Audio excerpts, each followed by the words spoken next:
And I just turned around and I hauled ass out of there. I was done. I wasn't dealing with that.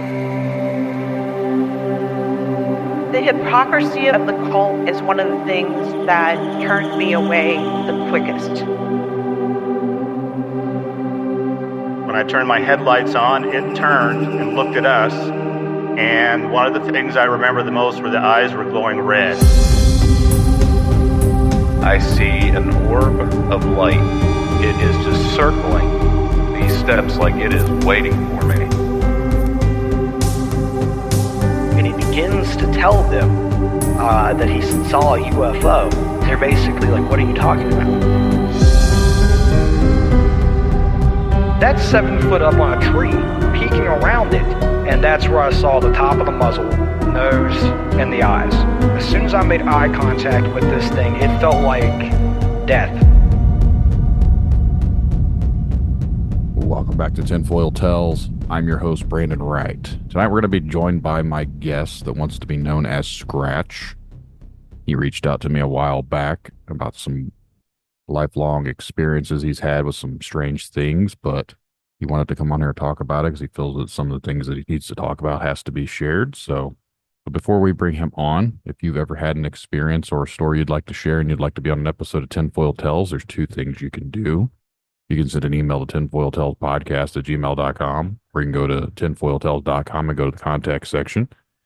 Either way works. Make sure you get your message to me and we'll get some scheduled for a future episode. If you'd like to help the podcast out, please continue to share it.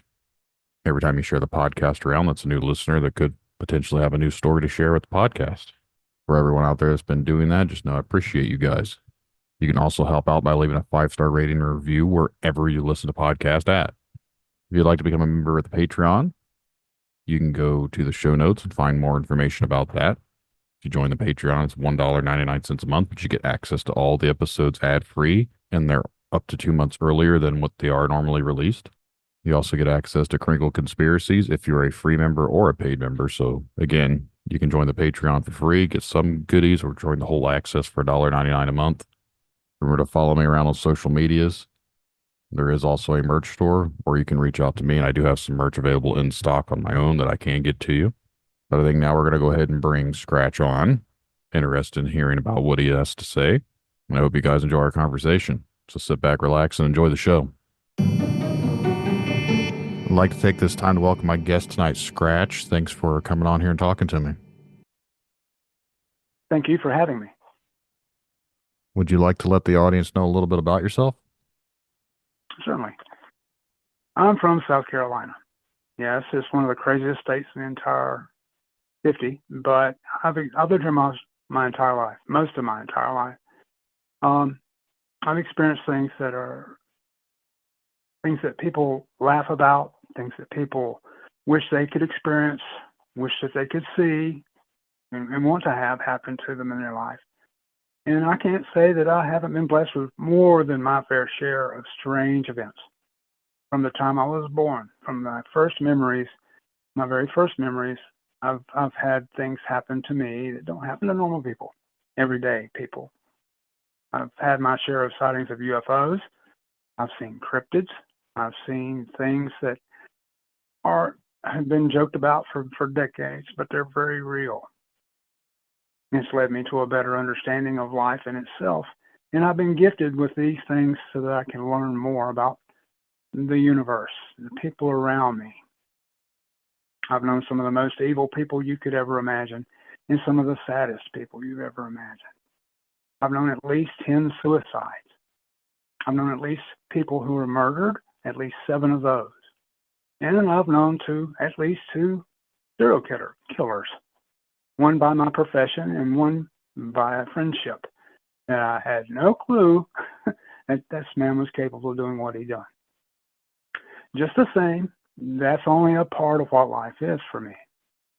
The stuff I'm about to talk about tonight is not religious connected at all, but religion here in South Carolina, being the Bible Belt, a lot of people have Dunning-Kruger syndrome, and so they think they know more than they do when they don't. I've just been given enlightenment on things that are obscure to most people. I've seen ghosts. I've experienced having disembodied spirits speak to me and things that were never born. Put it that way. So I'm here to tell you a little bit about a few of my experiences because I know that's what you're curious about. How can he have experienced all this stuff and not give any examples?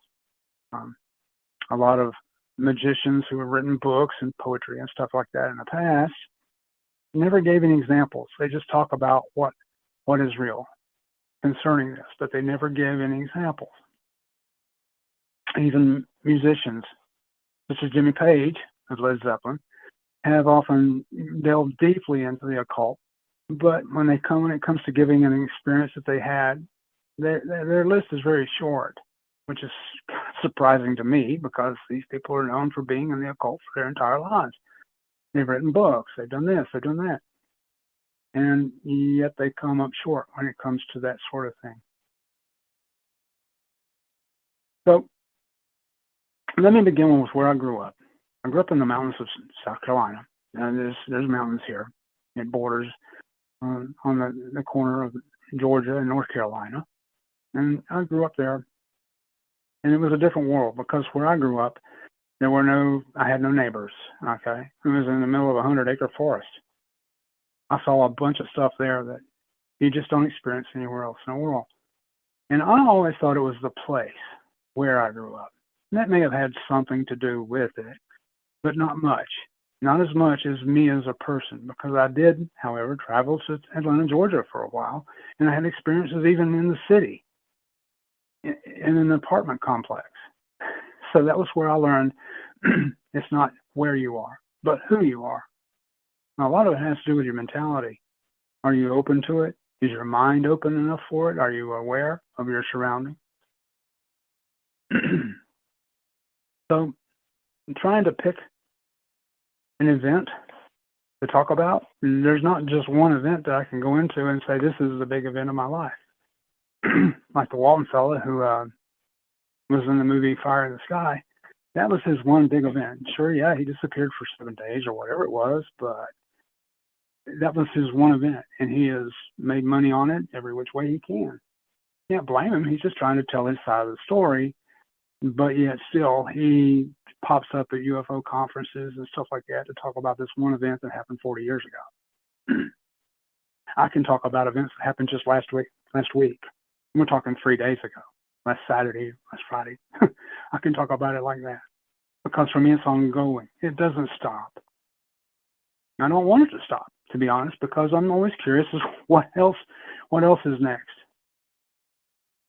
It's also led me, all these events that I've seen stuff and I've been made fun of, and like I've told Brandon earlier, is that this had repercussions for some people by them making fun of it. And it's something you really shouldn't make fun of. You should never make fun of anybody who says something that is so off the wall or bizarre, even if you know that that person is being treated with chemicals or medication, drugs, if you will. Even if you know this, never make fun of them. Never do, because they may be telling truth. And you'll find that truth is stranger than fiction. I could go into how the psychiatric profession in itself is a scam, a sham, and very dangerous, because a lot of people who were never crazy, they never had mental instability, they were always with it together. They were just victims of a political system. And you can see what goes on with politics. It's who's got the most money or the most friends. They're the ones who usually win. I don't want to get into that, though, but it is true. There are organizations right now trying to make people aware of how many billions and trillions of dollars have been made because of the profession of psychiatry. I even have my own psychiatric story when I was in Atlanta, because I had experienced so many things by the time I was age 24. I was beginning to wonder about my own psychological stability. Am I sane? Am I losing my mind? Do I have undiagnosed schizophrenia? Do I have this? Do I have that? Do I have some kind of abnormal mental thing that I can't address? So on the way to visit a doctor there, when I was working for a Fortune 500 company that encourages us that if you have any kind of questions about your mental stability, please reach out to somebody. I did. I was on an interstate, and it was raining, and a traffic accident happened, because traffic accidents happen in Atlanta about every 15 minutes. So the rain had slowed everybody on the interstate down to a crawl. I'm driving along, and I'm in a little car. I didn't have a CD player at that time. I had only a cassette player, but I was playing an album called Operation Mindcrime by Queensryche. The title song came on, Operation Mindcrime. And as I'm driving along and I'm listening to this, it never even occurred to me that I'm on my way to talk to a shrink, somebody that's getting paid to evaluate if I'm losing my mind or if I'm still pulling everything together. While I'm driving along, I heard an echo, because it was just eerily quiet being on an interstate and driving along at 25 miles an hour. It was just eerily quiet, other than the sound of the rain hitting the windshield very softly. And in the distance, I've heard, it sounded like someone else was playing the same song that I was at the same time. And this was kind of just as CD players were being put in the cars. And it was very expensive to do so. It was very expensive to put a CD player in the car at that time. So as we're driving along, I turned down the volume of my cassette, my little system, and I was listening. This guy was coming up from behind me. This guy would have been too far away from me to have actually had this same album in his car, for one. For two, he couldn't have heard me because I wasn't playing my music that loud. We were in total sync with each other. I was going into a lane that was pulling off of the interstate, and he passed right past me. He went right beside me, and I played with the volume and kind of back and forth with him to let him know that, yeah, we're in sync. How did that happen? Okay. Then I realized it was the song, Operation Mindcrime. I went in and talked to the psychiatrist. I told her a lot of stuff that I'd seen up until that point, and I went into detail. I spent about 2 to 3 hours with her. And when she was done with me. She didn't want to talk to me, see me, ever hear from me ever again. When I asked her, I said, do you think that there's something mentally wrong with me? Something emotional or mental? Am I unstable in some way? She told me flatly, no, there's nothing wrong with you. You're not going crazy. You're just the strangest person I've ever met in my life, and I never ever want to talk to you again. And it ended there. At that point, none of it really made sense, but I knew to go and just carry on, live my life, do the things that I needed to do to become who I was going to become in the future. And I'm still working on it. So I'm a work in progress.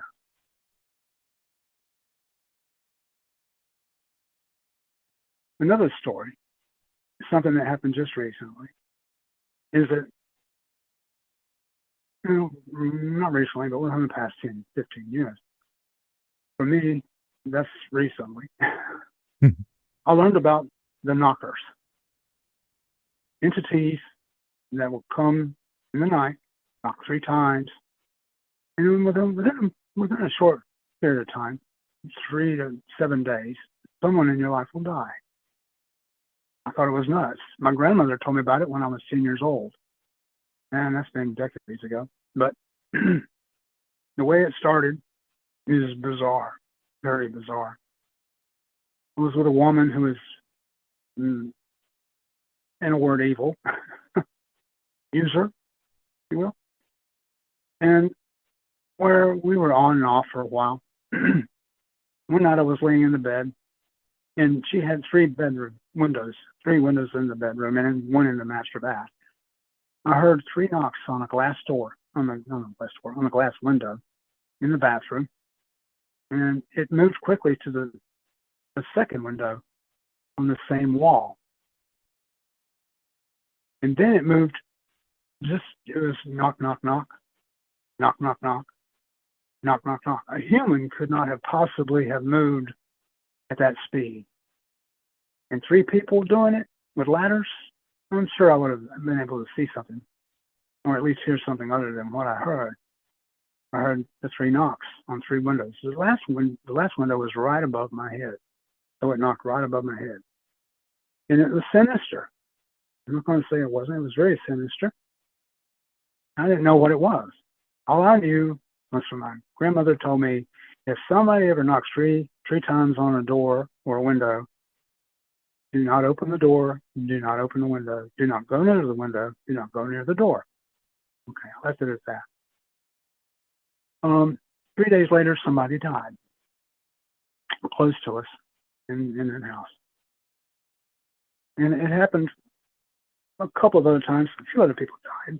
And then other people passed away that were close to us. And over the course of 5 years, this happened every time right before somebody close to me died. And when I say close to me, I'm not talking about a friend. I'm talking about somebody that I worked with, somebody that I knew, somebody that was giving me problems, because I had a lot of problems with my family, not my family, but relatives during that period of time. And it became almost dependable. It's the strangest thing, but it's an Irish, it originated in the Irish area. And my grandmother wasn't Irish, as far as I knew, but she knew about this. She was part Native American. And so it does also go into the Native American side of things. So if you hear something happen at 4 in the morning and it's 3 knocks, don't investigate. Just take my advice and don't investigate. Just lay in your bed, acknowledge that, hey, a major change is coming to someone in your life, and it could possibly be even you. Just hope and pray it's not you, and just wait it out. It'll happen.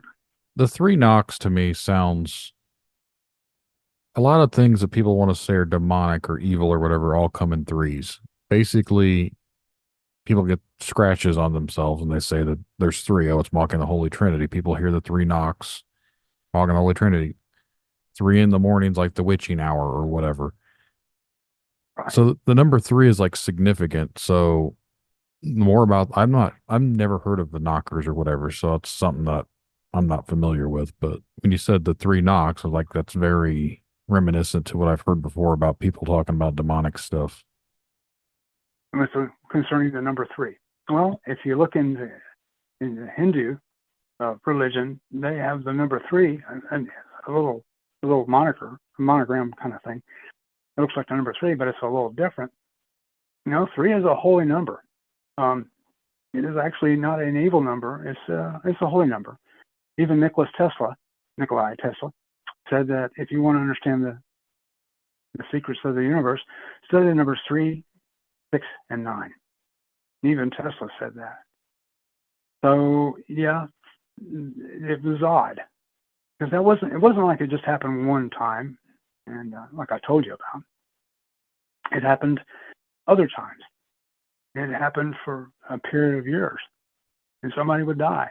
Even in the house that I was in, where I told you when I first noticed it, me and that girl, we got into a big fight. She kicked me out on Christmas Eve.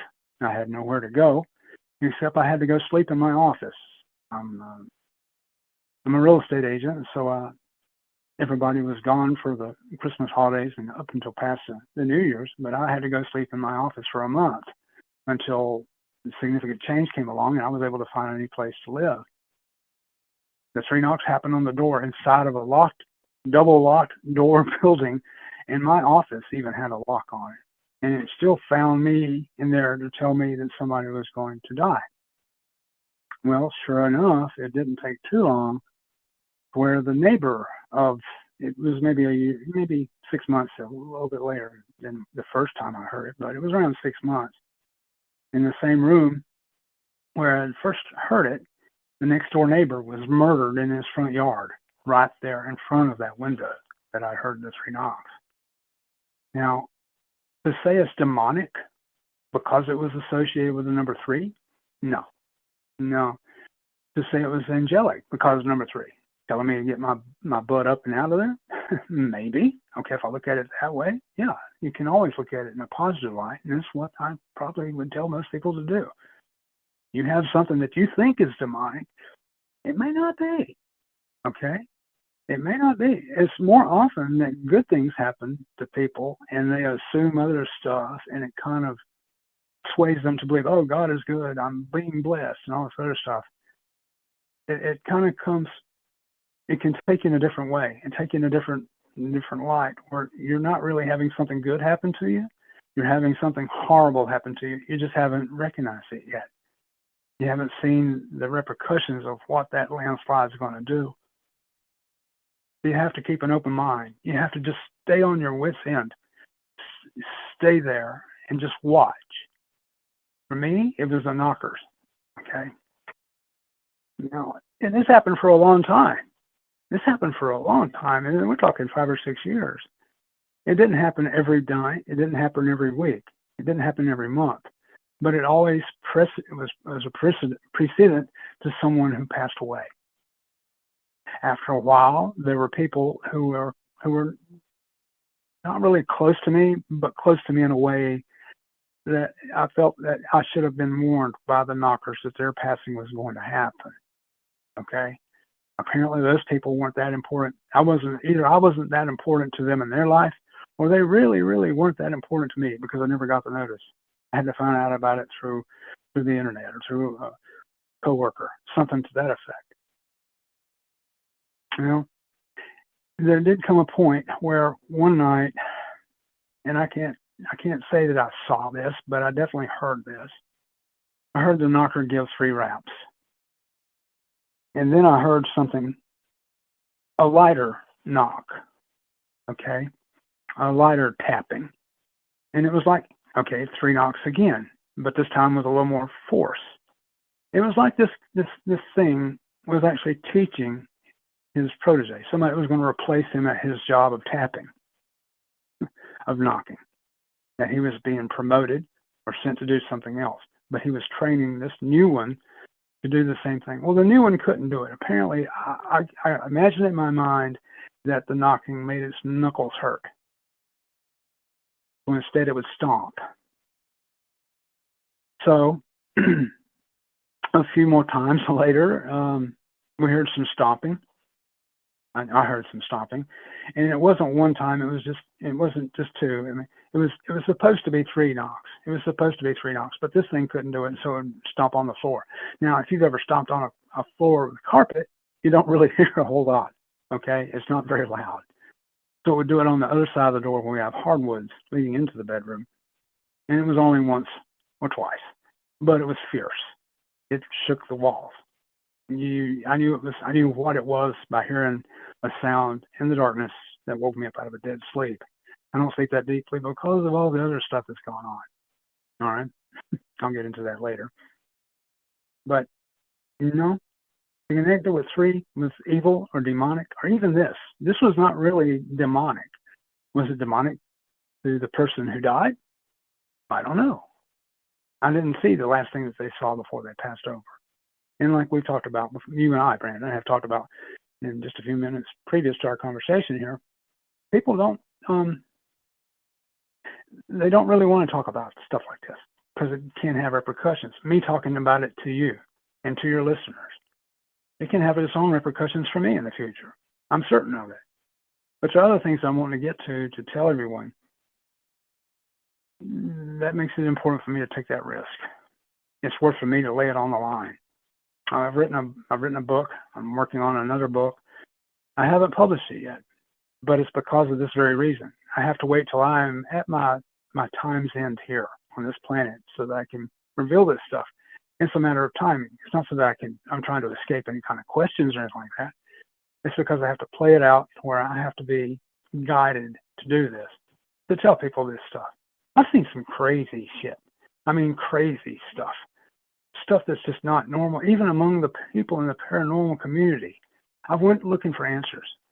I've talked to Wiccans. I went to ceremonies. I've done rituals with these people just to see, was that real? Was it real? Could we shift the universe? Can we change time? Can we change events? Can we make things better? And can we make things worse? They didn't want to talk about that, but I'm like, a witch who cannot heal.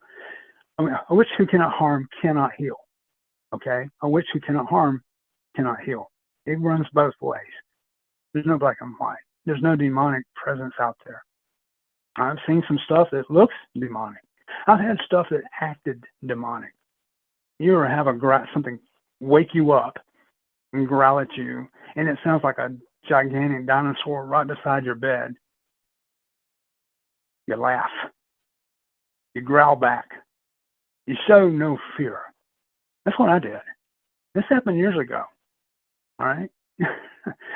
At first, I thought it was one of the lions from the local zoo that I lived near had escaped, but all those lions have passed away. So they're no longer in the zoo. And I thought, well, maybe it's the spirit of a lion, because you see, in my world, every living thing has a soul. Trees, vines, weeds, grass, cats. I got a story about the cat too, but everything has a soul. Dogs have souls. Everything has a soul. Nothing ever truly dies. And in that way, we're all immortal. It's just that we're trapped on this one plane of existence. We're here for now. For me, it kind of goes a little bit deeper. It's like we live in a matrix. I've had so much weird stuff happen to me in my lifetime. My girlfriend has as well, and other people in my past. We've all had weird stuff happen to us, but it's been so much that there has to be something greater than me at work here. There has to be something higher, because all this stuff has been higher. Okay? I mean, it's just been weird. So it's like we live in a matrix. It's like we're running a computer program. You can program your own future. You can literally write your way to what you want your life to be. You can do that through manifestation techniques. You can do it with chaos magic. You don't even have to do anything. You just have to know that you're going places. Hold that in your heart. Hold that in your head. Hold it in your mind. And you can make it happen. You can make anything happen. I mean, you can make anything happen. Did I want all this stuff to happen? Not exactly. Did I mind it? No, not at all. Because who wouldn't want it? You know, who wouldn't want to see 12 UFOs? Who would not want to see at least 30 or 40 different spirits? You know, and I don't proclaim to be a psychic, but I've had a lot of psychic events too. Something's above me. Something is above me doing this to me, allowing me to experience it, watching it happen, just waiting for it to happen has been my biggest gift. Just waiting. What's next?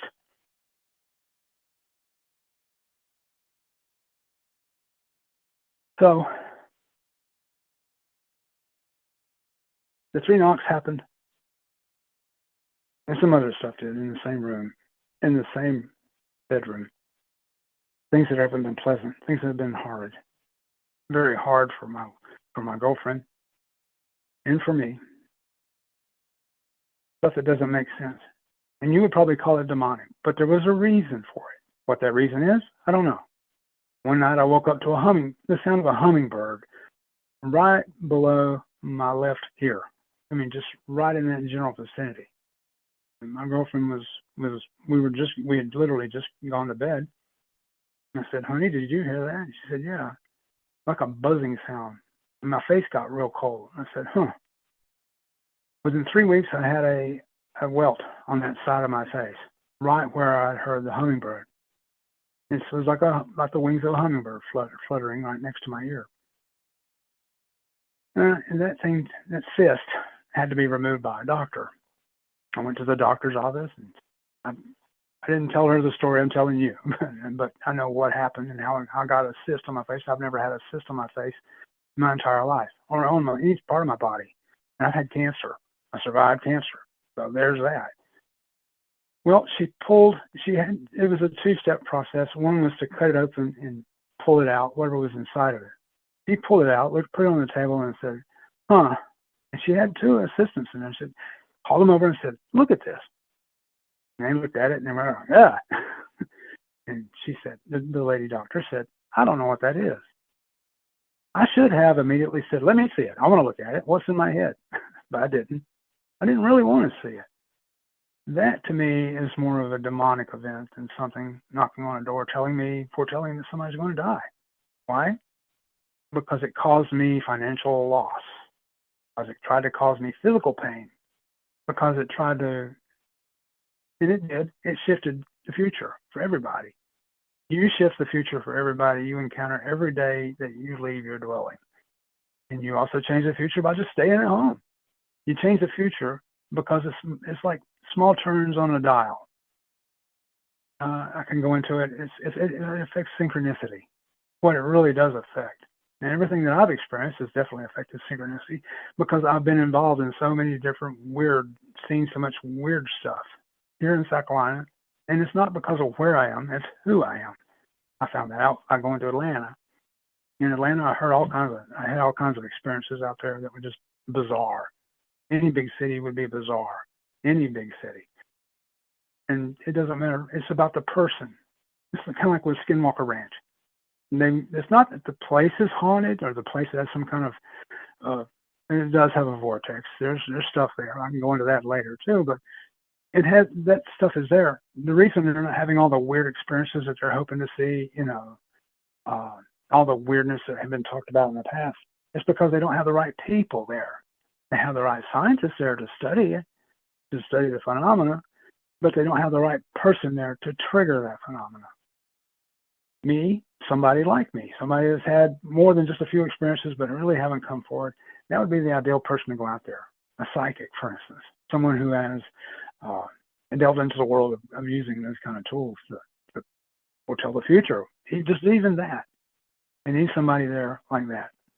Right now they have a bunch of common men that are learned men, but they're still common. They haven't been chosen to have experience. If they had just had one supernatural experience before they entered the gates of that place, just one, they'd see all kinds of stuff. And what you have now is kind of the reverse. You have a bunch of normal men having experiences that they can't understand or explain or put down on paper, really. And it's the same thing with that. I mean, it's going to be that wherever you talk about a house that is haunted or a place that's haunted, it's got to be the person. It's got to tell you, it's going to be the person who's there, who feels these things. Yes, it is. And there's nothing wrong with being a normal person and not seeing anything or hearing anything. There's nothing wrong with that. It's just that they haven't been chosen to go through something like this. And maybe it's a blessing that they don't experience stuff like this. Because I've known people who've committed suicide over these kind of things. I've known people who've lost their minds, literally lost their minds, and murdered others for apparently no reason, just because they had a bad day. Turn on your local news. That happens all the time. It's more common than you would ever believe. I do see a lot of things that happen out there, and a lot of the times you hear about people that have weird experiences. On a lot of people, they claim they're off medications, they're schizophrenic, they had mental issues. There's always these aspects to it, but recently I've talked with someone and we kind of chit-chatted about what if the people that are having these quote-unquote mental issues really aren't mental, in the sense that maybe what they're actually hearing is not schizophrenia, but maybe what we call schizophrenia is them channeling into these entities, these energies, or whatever from beyond our understanding. So what if they're from a different dimension? What if they're from a different realm of existence, or whatever you want to call it? But what if everything that they're hearing is because their brain's more open to it, they're more susceptible to these things, these creatures, these beings, these energies, whatever they may be. And the things that they more tuned in. The things that they do feed off the negativity that brings. So maybe if they push them into a certain direction, they're using that negativity, that evilness to feed. Yeah. Well, let's talk about that for a minute. I had a friend of mine who had schizophrenia. It was one of the first things he ever said to me. Man, I got schizophrenia. If I ever say something or do something really weird, please just understand. He was trying to apologize in a way or prepare me for what's going to happen in the future, because he knew it would. And I said, maybe you don't really need medication. Maybe you just need to figure out what's going on inside of you. Just like what you said, you're not crazy, and you might not have a chemical imbalance in your brain that you need chemicals to moderate and kind of control. Maybe it's something different. It shot him off in a totally different way of thinking about his disease, quote unquote disease. Okay. We have to first of all actually study why was the first reasons for people actually getting into psychology. Why did the fathers of psychology, modern psychology, even do what they did? Freud, what's the other guy's name? it escapes me about every time. Not Jung. What is it? He was one of the first ones. They basically wrote psychology as a chemical imbalance, and it needs this, and it needs that, and studies went from there. The reason they got into it is because people were having sightings of things that other people couldn't see. They were they were talking to people who couldn't control themselves in public, or they had, schisms and all this other stuff. They got into it not necessarily because they were trying to cure people, but because they were trying to validate and verify that the paranormal was real. It had nothing to do with about being a doctor, even though that's what they became called, Dr. Freud, etc. It wasn't about that at all. They were trying to figure out the paranormal the whole time. They couldn't put it out there to the public. That's what they were doing, because they knew they would get all kinds of, they'd get laughed at. They'd get laughed off the stage. So they had to find some way of getting into it and saying, no, this stuff is real. You don't play with it. It's not a joke. We're not trying to make fun of people with this stuff. Okay? But people have been basically led down the road to where it's me, not you. And I don't know how many times I've heard people say that to each other, to groups of people, to themselves. It's me, not you. And it's not. It's very real, very real. I can't emphasize that enough. And some of the beautiful things that I see and experience, okay? It's not just I've talked about a lot of ugly stuff with you, Brandon, and I don't really want to lead it in that direction. I want to say this can be a beautiful thing. You just got to be wary of what is it trying to tell you. If it doesn't kill you, it will only make you stronger. If it doesn't scare you to where you're so numb that you can't face another day, okay, it's made you stronger. You can learn from this stuff, but you've got to be aware that it's there. Evil, I've had more evil done to me by people who are closer to me than any other person on the planet.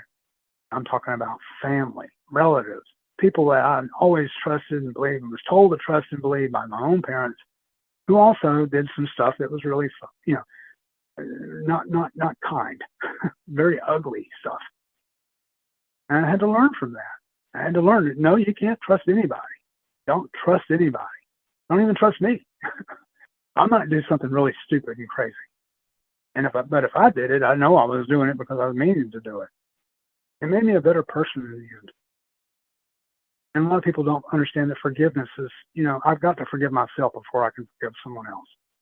I've had to sit down and examine parts of my life where I've made real bad mistakes. I've done terrible things to people. I've said some awful stuff. I've made grown men cry, okay? Just by words. Now imagine if I had gotten violent. Now, I'm glad I never did. I never had to, because I'm a scary dude. I'm 6'1", I weigh 250 pounds. I'm a big guy. And I've got a face that's fairly intimidating to a lot of people. It's just the way I look. Can't help it. But I look like a wicked bastard, I've been told. But I never had to resort to violence. And I don't think anybody should ever have to. If you get into a conflict with somebody, trust me, there's something over your shoulder, paying attention, watching, and they may leave you to follow that guy and make his life a living hell for about 4 or 5 months, and then come back to you and do the same thing to you. So that why me, a lot of people experience, there's a reason for it. I can't explain it. I'm not yet, anyway. But in time, I probably will be, because I'm an immortal being. Brandon, you're an immortal being, okay? Souls aren't destroyed. You cannot sell your soul to the devil. Trust me, I know people who tried. The devil's not talking. The devil has no interest in your soul. He doesn't have any interest in anybody's soul, if you want to call it that, okay? Evil is alive and well because of mankind, the mentality of mankind. That's where the evil exists. It's in telling other people what to do when they don't want to do it. It's in making rules that are really obscure and outdated. And they don't think. Politicians don't have a clue.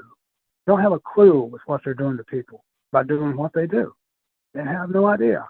They think that this is going to fix everything. Okay, let's talk about the recession we were talking about a year ago. We're going to raise interest rates on everything so that we can avoid a recession. We're going to reduce the amount of inflation by raising interest rates. What did it do? Inflation is still inflation, and it's even going higher. Nothing has changed. A year later, What are you going to do now? Well, we're going to raise interest rates some more. Raise interest rates where the whole industry of real estate is shut down to a slow crawl. I mean, a slow crawl. You might not see it in every market, but trust me, it's coming. We're about to have a major, major hit. Why? Because people who thought they knew more than they really did, which I referred to as the Dunning-Kruger syndrome earlier, and that's what that is. It's when you think that you know more than you really do, and you act on it. But you find out later on, no, I didn't know as much as I thought I did. The same thing here. And I don't want to talk economics. I don't want to talk politics. I don't want to talk about religion. But all these things kind of culminate in the same thing, where the definition of insanity is doing the same thing over and over again and expecting different results. And that's what they're doing now. I'm sorry, I kind of got off topic a little bit. No, that's fine. We were supposed to be talking about my experiences. I'm a talker, okay? I can talk and talk and talk and talk and talk and talk. It drives my girlfriend crazy. So I basically sit around and talk to myself most of the time. And it doesn't get boring, I'll tell you that. Because I got so many things to think about. I'm a gardener. I garden a lot. I love to watch things grow. Okay? We rescued a cat. She had 9 kittens that survived the pregnancy. 4 of them didn't. So we have a cat that we could have had 13 kittens. All right? They're all adorable. They're adorable. But now I'm left with a problem of finding out who can I give at least 6 of these things away to, because I can't keep more than 4. And we're at a limit now because, we have a rescue here, basically. I can't have a house with 24 cats. I can't do it. I can't be that guy, And it's not because I love cats so much. It's just because I know what's inside of each one of those little beings. I know what's inside that little fur. I didn't know this always. I did not. I knew about ghosts. I had experiences with ghosts, but until I got with this lady I'm with now, I'd never really had cats indoor cats as a pet. We've been together for a few years, and one of the oldest cats in the house, he's just kind of coming through the kitchen, being a cat, yeah, man, I just had a snack. He's just cruising. He's just moseying along, minding his own business. I was watching The Walking Dead back when it was a real big thing back in the day, Lucille and all that. But I was watching a cat, and I heard something hiss, long, scary hiss, right in front of the island in the kitchen, because I can see the island in the kitchen from the chair I sit in. And the expression on our little boy, his name is Oliver, the expression on his face was like, what the hell? And he's looking, and he heard it, and he's looking, and he can't see it. He's totally confused. Here comes a hiss, midair, his height from the ground. And he's like, well, what was that? He experienced his first ghost. That was the moment we'd had feelings in the bed of a cat-like weight walking around on us and stuff like that when we first moved in here. Because we just have. I knew there was a cat in here. But this was the time that it decided to leave the house, because we haven't had another instance since that. He hissed at one of the living cats. I've seen some other stuff too with animals that basically just confirm for me that every living thing has a soul. We're immortal in the way that we are going to continue on.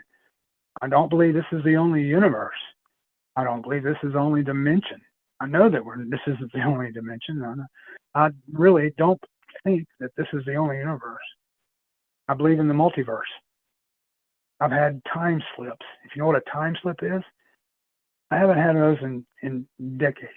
Mm-hmm. But back when a time slip is when you're here, but you're in a different time. That was strange. I can go in. I have an episode with Mike Ricksecker, who wrote a book about stuff like that.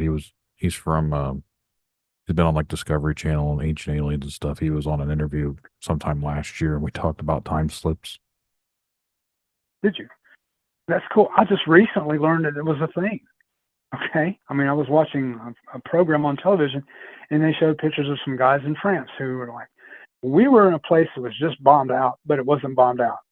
And then They took pictures. They were there. They had a camera with them. Okay. I didn't have a camera with me the 2 times that I did have a time slip. And it's been decades. I was a kid when it happened.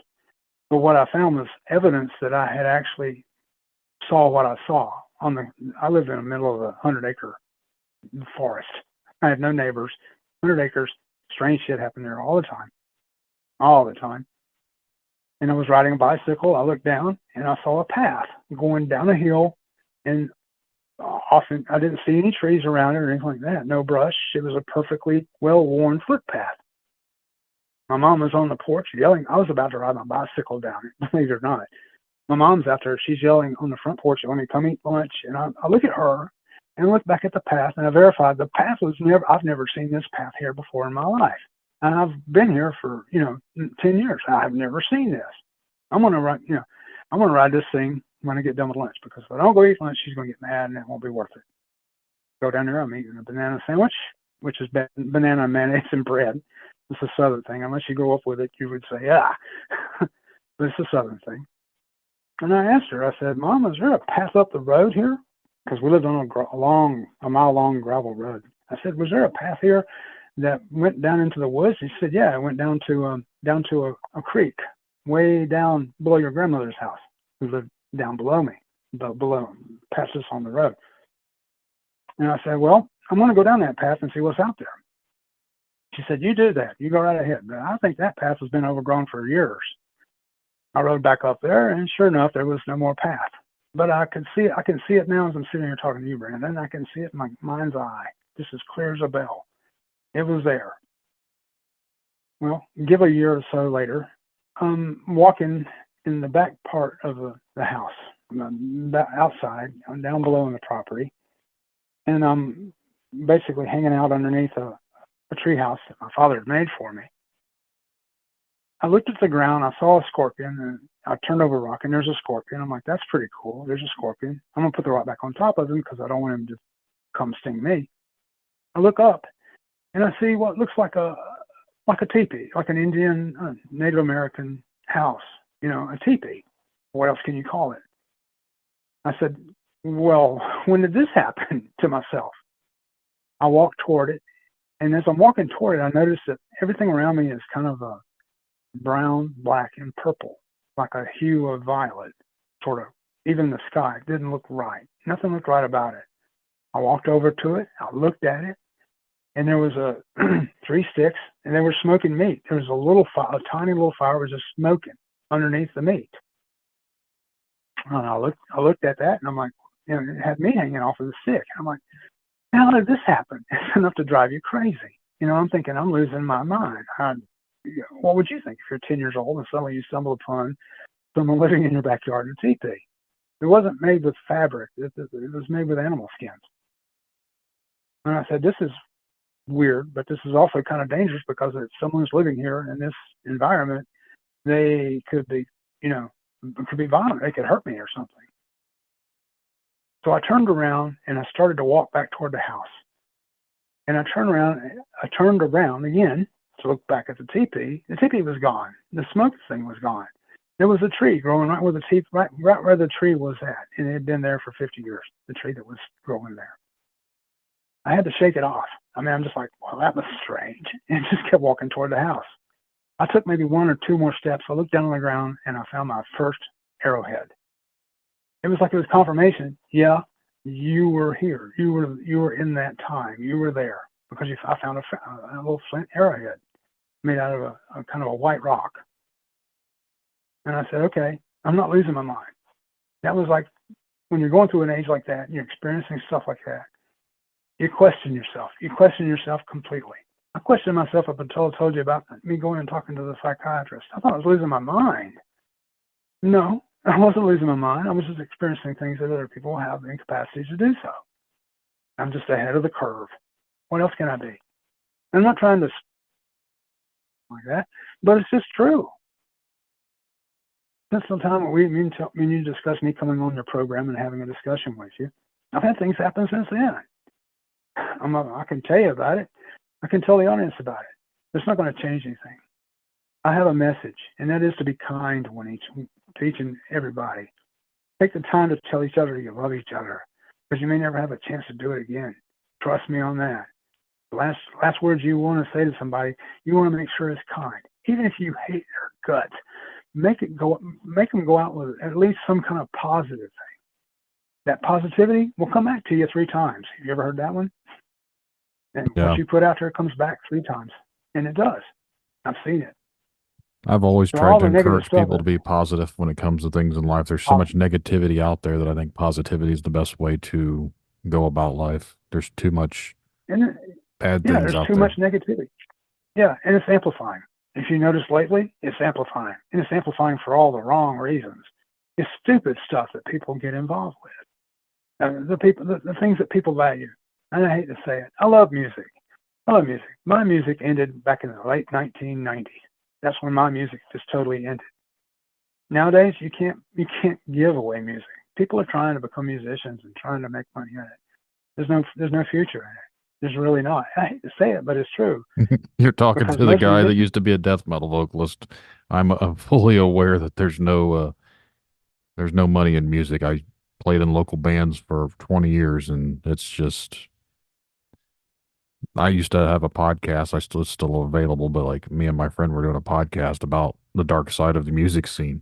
So there's a lot of weird, bad things that happen that no one even knows about in that type of aspect. Yeah, I mean it's yeah, yeah. I'm right there with you. Okay, I'm right there with you. I tried to become a musician. I tried to become involved in the industry, in the music industry, and no, it wasn't there for me. I did live the life of a rock and roller. I'm living the life of a rock and roller right now, right this very minute, without having to go on tour, without having an adoring audience, without having any of that stuff, okay? But I learned what the value of it is. If I had done that, I wouldn't have seen all the stuff that I have seen. I wouldn't have been through all the stuff I've seen. When I say I've seen a UFO, I'm talking about not just one UFO. I'm talking about several UFOs. When I say ghosts, I'm not talking about just one ghost. I'm talking about several ghosts. Now, I've only had 2 times that they've actually said something to me, and that's another story. I'll get into it in a moment. But when it comes to music, it's my greatest. It's one thing that keeps me calm. It keeps my head going. I wear MP3 players out just listening to different types of music. I have tinnitus, so I have a constant screaming in my ears, and that's the only thing that helps me focus. And I've had this since I was a child. I didn't know it until many years later when I was able to walk with music, that I actually became more attuned to my environment. At the same time, multitasking by listening to different bands. And Megadeth, Slayer, Pink Floyd, you name it. I listen to everything. I love death metal, but I don't like all of it. I like some Boy Vlad songs. I don't like them all. I'm just kind of that way. That's kind of how I am. I love my metal music, but everyone has their own style and flavor. Yeah, I mean, I'm not going to attack any music that someone listens to. If it makes them happy, great. Okay, it's wonderful. Gives you something. But for a person like me, it's not just entertainment. It's something that's a part of me. It's become a part of who I am. I have to have it, basically, to keep myself sane. Turn to the music. Because the screaming in my ears, night and day, 24/7, never stops. Changes pitch on occasion. It can make you nuts. And I've been told that, tinnitus is actually angels talking to you. And I said, well, why don't they just shut up? just shut up and give me silence for 5 minutes. Yeah. Just shut up. But no, it doesn't happen. And it's not something that can be cured. For some people, it can be. And I don't really think that's tinnitus, because the pitch at which this thing is screaming at would have to be angelic. And angels are really and demons are just angels that are pissed off at the moment. That's it. They're just pissed off. And they're wanting to do something to be noticed. Okay. Let's talk about dark energies, then, since we're kind of heading that direction right now. I told you about the thing that attacked me. That just sits in my head. Okay. I've also seen people who've become possessed. And it's just their personality, their whole face changes. It's not that they turn into some kind of monster like you see in the movies or anything like that, but their facial, the muscular structure in their face will shift. I had a lady one time, I was working in a place called Bad Creek, hydroelectric station, and we were security there. And she told me that her boyfriend believed he was, what was that guy, Custard, out in Texas? He believed he was Custer. The man looked like Custer. He walked like Custer. He talked like Custer. He had an accent, a southern accent, basically that sounded like he was from Texas, but he wasn't born in Texas. I don't even think he'd been to Texas, but anyway, we're sitting in the bunkhouse at the end of the shift, and she fell asleep.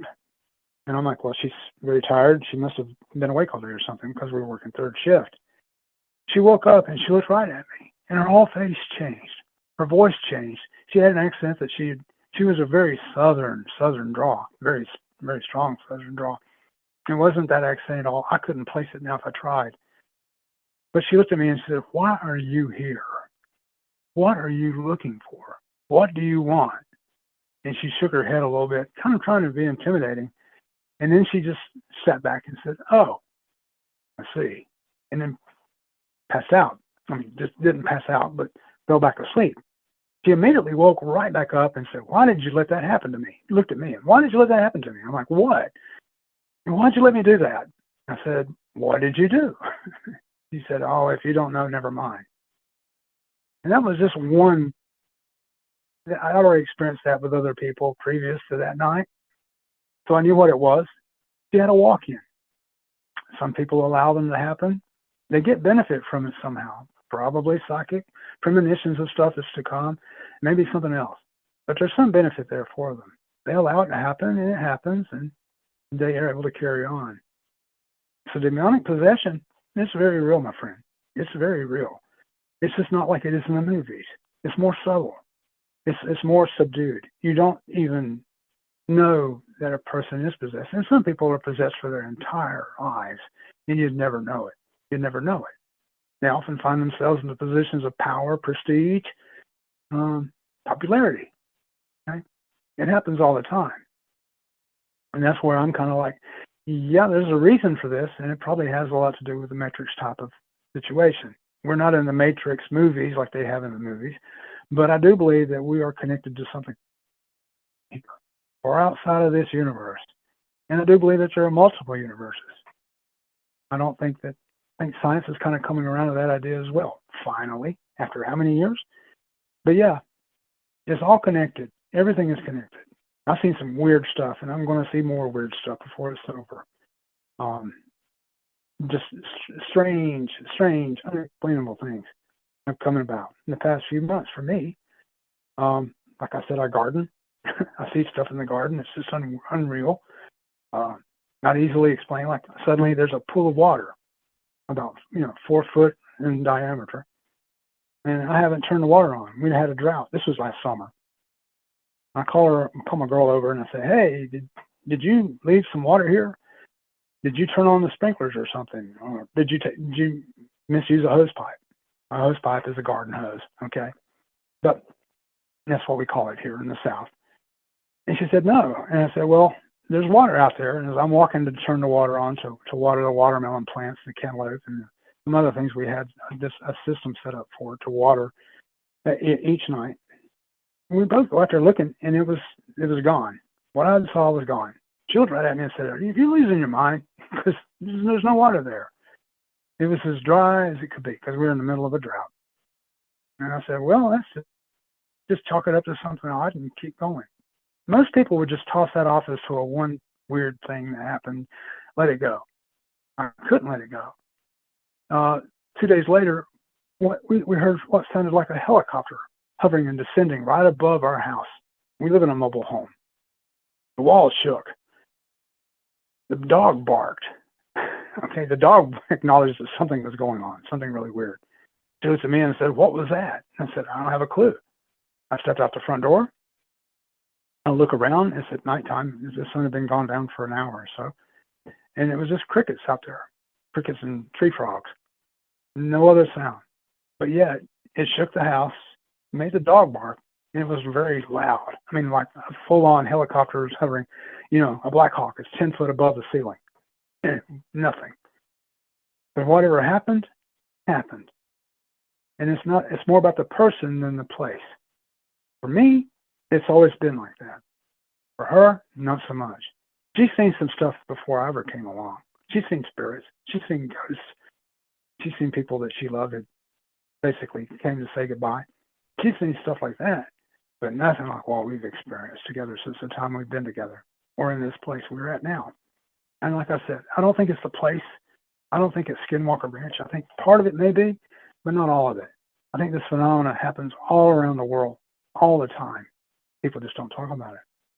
Because talking about it can lead to worse things. And it can lead to worse things. I'm hoping to change that.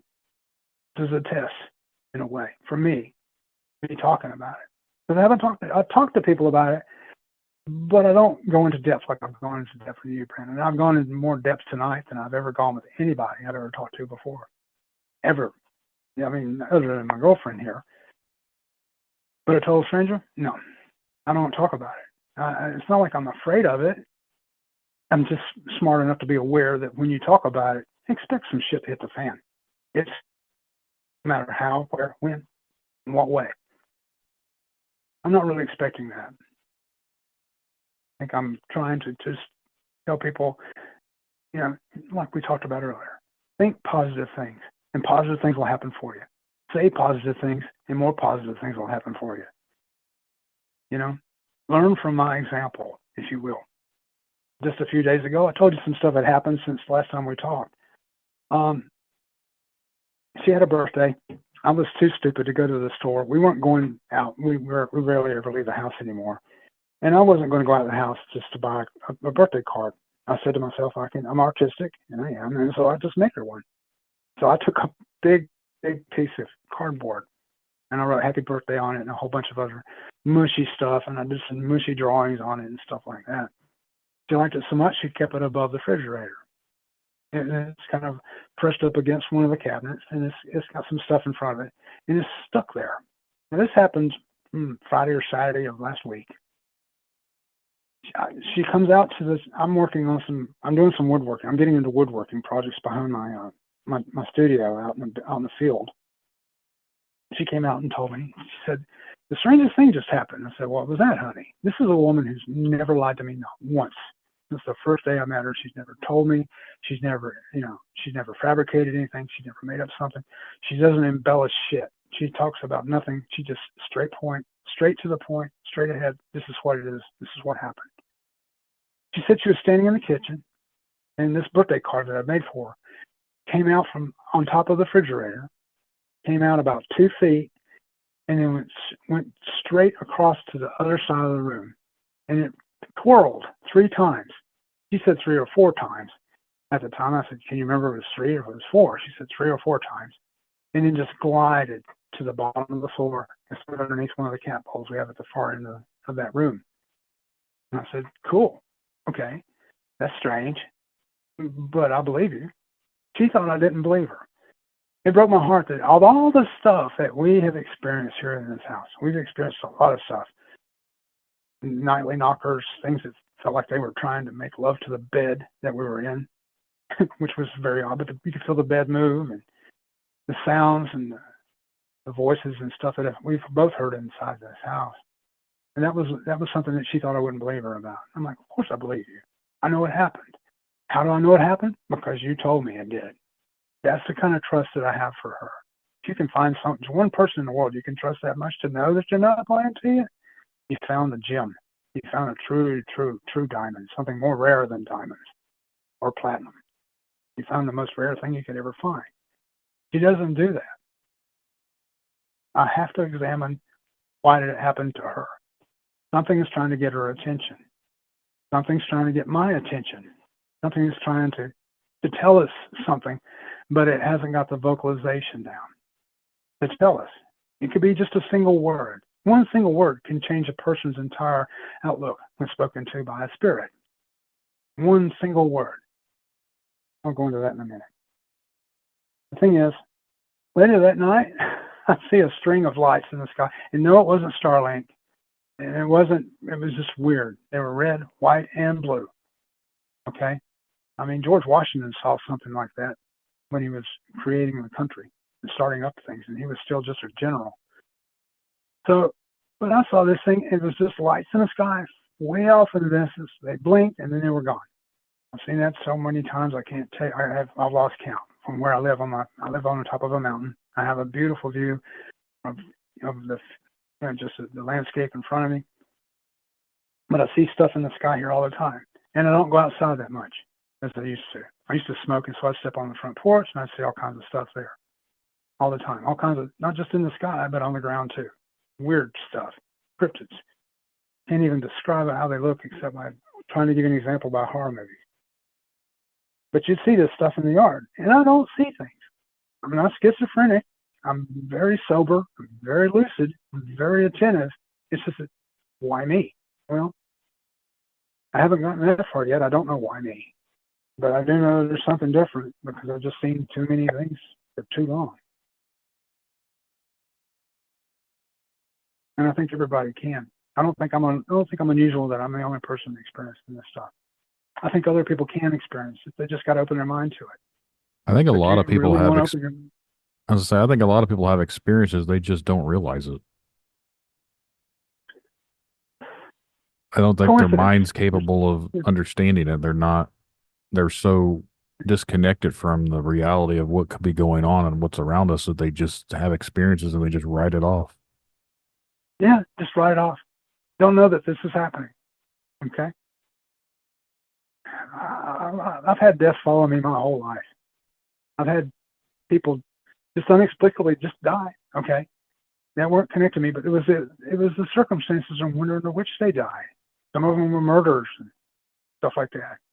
And many times I avoided being a victim just by being in the right place at the wrong time. Okay, if you want to call it that. A woman who was good friends with her mom and dad. She was argumentative. She sat at the table and said, "I don't believe in none of this paranormal bullshit. I don't believe in ghosts. I don't believe in life after death. I believe when you die and you're gone." I'm like, look, her dad's an atheist. He doesn't believe in God, but he knows that there's an afterlife. All right, that's basically well known at the table. And she said, "Well, I don't believe in any of that shit." I just looked at her and said, "You've got to be careful about who you say these things to. I can tell you now, but you're going to learn the hard way. Don't ever say this stuff. Don't ever say that you're making light of it. You really shouldn't, for your own benefit." And she ignored me, of course. We ended the conversation. We really haven't been, this happened years ago. We haven't really been friendly, but not really. We don't discuss things. We don't talk about stuff. We don't gossip, I guess is what you call it. We don't do it. And just because of what she said that night. Basically, the lady was telling me how she didn't believe in anything supernatural. She didn't believe in anything at all. And I basically said, well, you have the right to believe whatever you want to believe. Don't take my word for it. In time, you will change your mind. And that just made her mad. But I had to say something in the defense of the stuff that I knew. But I haven't really gone into detail about the stuff that I had experienced at all. I just told her that I know things that most people never will. And I wish they did. It'd make my life a lot easier. Anyway, within a week, her son, tragically, I'm sorry it ever happened to him, but basically he just stepped right into the path of an oncoming car and lost his life. It wasn't even 3 days, I don't think, later that it happened. Okay, well that happened, and it was a freak thing. It really was, because he had just run out of gas and had been talking to a cop and grabbed his skateboard out of the back of his truck bed, hopped on it, took 2 steps right into the path of a car going around 55 miles an hour, and it just destroyed the body. Okay? we were kind of at odds at that point, so I don't think I even expressed sympathy. I may have to her husband, but I probably didn't to her. It wasn't too long after that, maybe a month and a half. I come up on her, and she had drove into a ditch. I mean, her truck, the front driver's side of her wheel of her truck was stuck down in a ditch. It was the weirdest accident I think I had ever seen. She wasn't hurt. The truck wasn't too badly damaged, but she had to call a tow truck to come pull this monster thing out of the ditch. Now, she's had some other stuff happen since then.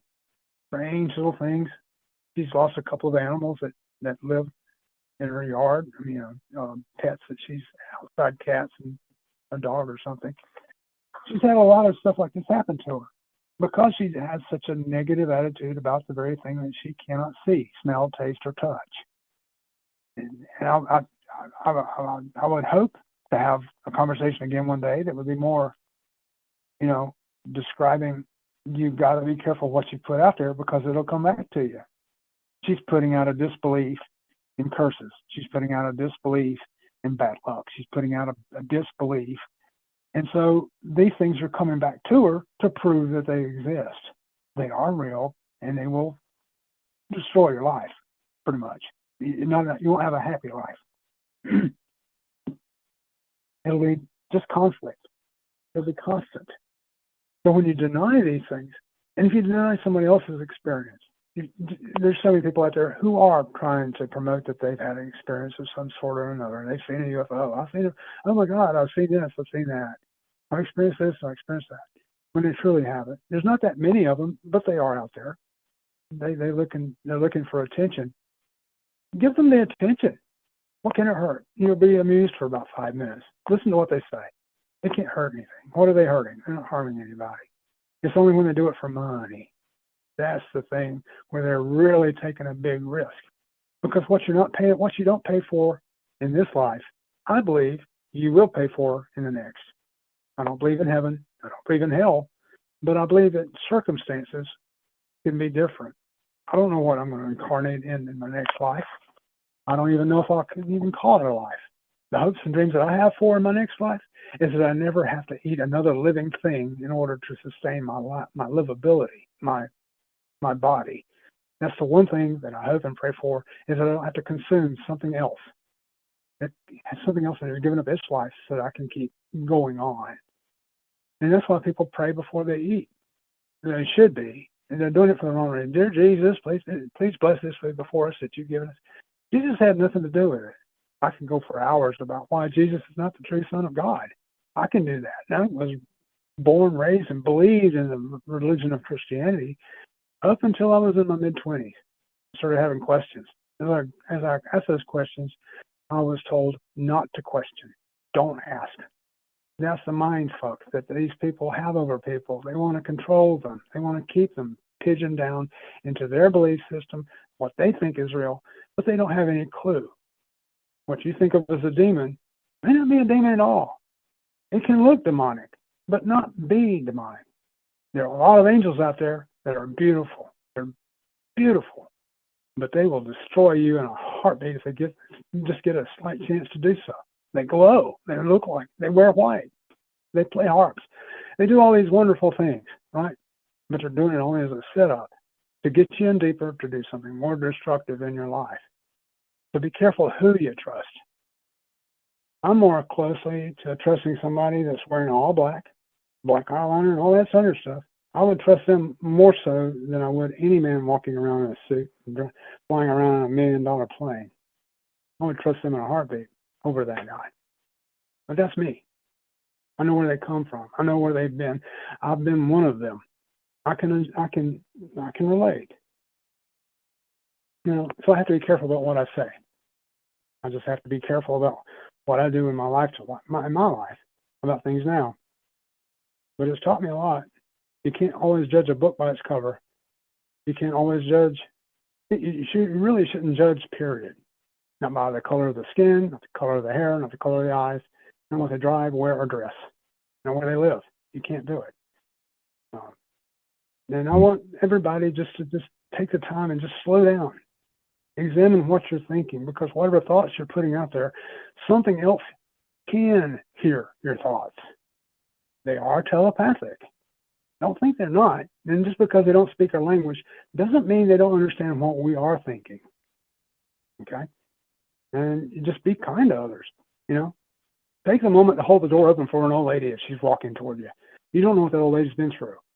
You don't know, she may not look handicapped, but there's probably something more likely wrong with the way she's feeling that day. Doing the simple little things. Be a gentleman. You know, be chivalrous. It's a lost art. So that's what I try to say. You know, do the things other people don't do. Surprise them. Shock them. Okay? It'll come back to you. When you do the things to make the world better, it comes back to you. It might not come back to you today. It might not come back to you tomorrow. It might not come back to you for years to come. But at some point in your evolution, because we're all spiraling out, we're not going to be, some people come back here because they have lessons to learn here all over again. I don't want to come back here. I want to go to a higher place. I want to go to a cooler place. I want to go to a place where metal is played 24/7 on every single radio station on the channel. And everybody loves it because that's what we get into. It might not happen, but it's good a dream, right? Yeah. Well, I think this would be a good spot to try and wrap this one up, because I think we ended on a good note here that I would like for all listeners to take into account is you need to keep an open mind about things. Don't write everything off, but you also need to be positive in life. Feeding negativity to just be negative does not help anyone. And I think it's a good cause to treat others with respect and dignity and be decent to each other. That's like a lost art, you said, when holding the door open. I feel it's a lost art amongst everyone to treat everyone with respect anymore, because all I see is so much hatred and negativity spewed all over social media, which I know that's the reason of why social media exists, is to distract and turn everyone against each other. But I do believe that we can overcome all the negativity and be a better society from it if we all treat each other well. Exactly. Absolutely. And for one lesson that I've wanted to get out there to the world. I could sit here and talk for hours about all the weird little events that have happened in my life. I mean, I could talk about it for days, I mean, nonstop, and not never go back on, not even touch the subject twice. Okay. The one time, I'm going to leave you with this, and it won't take very long. The one time I said I've only been spoken to twice by spirits. One time was in a condescending manner. An old lady next to the bed that I sleep in now. She said, "Really?" Right after we moved here. And I think it because of the activities had gone on previously in the evening, but she was nasty about it. "Really?" The other time was a French girl in a hotel room on Tybee Island, now near Savannah, Georgia. Beautiful place, beautiful island. We'd been gone on a few days for vacation there. We'd been in the sun all day. I was sunburned. I was laying face down on the bed, and I was trying to nurse off the sunburn I had on my back.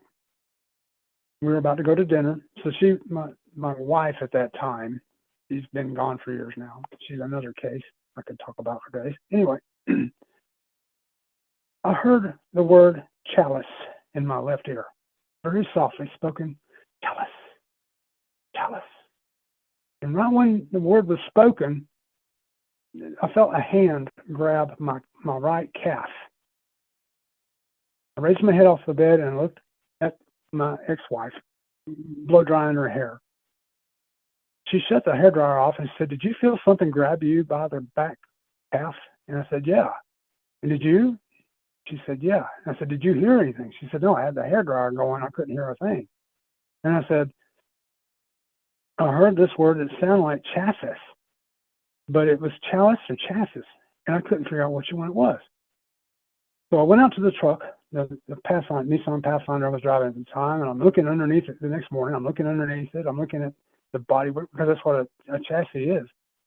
She said it kind of like that, but she said it with a French accent, and it was a young lady. I could tell you, swear to God, it was a young lady, and she said chassis, but she may have been saying chalice. I wasn't sure. I just wasn't taking a chance with the vehicle. This was right as the internet was even starting up. I mean, this has been 3 decades ago, 3 decades ago. And looked it up, and sure enough, chassis, Chassis,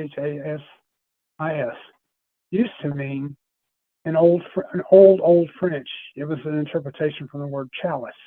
Now, a chalice is like a cup. It holds something valuable. What she was trying to tell me is that the body is a chalice. It holds the fine wine inside, which is your soul. And she was trying to communicate that to me from, oh God, hundreds of years earlier, because that whole region along the South Carolina coast was where all of the slaves and people came to America before they started going to Ellis Island up in New York. This was where the newfound land was primary. This was it, because it was warm. The seas weren't too bad. It was a nice area. The summers were better than England when it was freezing, better than France when it was in wintertime. It was a much easier time. And apparently she had died on those shores. But she had come across centuries just to tell me that my soul was precious. I want you all to know that. Your souls are precious. You're immortal. You cannot be destroyed. Your body might be, but you? Nah, you keep going. Make sure that you make others' life feel that same way. Have passion for each other. Be kind above all things, even when you don't want to be, and you want to get down in the pit, and you want to become the demon inside of you that you feel that you are. Reject it. Do something nice. Wait for the results. That's simple. Thank you for having me, Brandon. I've enjoyed our conversation. Thank you for letting me talk for so long as I have, almost breathlessly. I appreciate it. I appreciate you coming on here and sharing that with us in the audience. It's a lot to think about, but I do believe in what you're saying and the fact that we all need to treat each other better. We all need to be positive, and I do believe that our souls, our bodies, our energies, whatever you want to call it, I do believe there's more to it than that. And I think that, like you're saying, we may die here body-wise, but I think something else goes on afterwards. So whatever that is, I think we all need to treat everyone better for that. Yeah, for that very reason alone. You know, you don't have to have religion to be nice to people. You don't have to have any kind of belief system to be nice to people. You don't even have to believe anything that I've said tonight. You don't have to. I'm not going to tell you have to. There's a lot more I could say, but we're kind of running out of time. It's getting late. Yeah. I'm dry. So. But no, thank you again for having me. No, thank you. Definitely. And I appreciate you coming on here and talking with me, but we're going to wrap this one up. So everyone out there, thanks for listening, and thanks to Skratch for coming on here and talking with me tonight. It's been a pleasure, but we're going to head on out. So thanks for listening.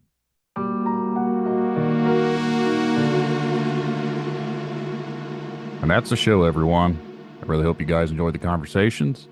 If you would like to be a guest on Tinfoil Tales, remember to send an email to tinfoiltalespodcast@gmail.com or go to the contact section of tinfoiltales.com. Just get your message to me. We'll get something scheduled for a future episode. And just remember, the truth lies in the stories we share, the connections we make. Stay curious, stay open-minded. Thank you all for joining us on this journey. And until next time, keep questioning, keep seeking, and keep exploring the unknown. Good night, everyone. Tinfoil Tales in the headphones. Yeah, it's time to rock. Got a story about a cryptic creature. Let's take a walk. Bigfoot, dogman, they're out there in the dark. But the truth is out there like an alien spark. UFO sightings got the whole world shook. Conspiracies unfold like a story in a book. Media control, trying to keep us blind. Oh, before gonna use my whole mind. In mystery, they don't want us to know the secrets they hide, the truth they won't show. Domain of society, they keep us in chains. But I'm standing tall, it's time to break the reins.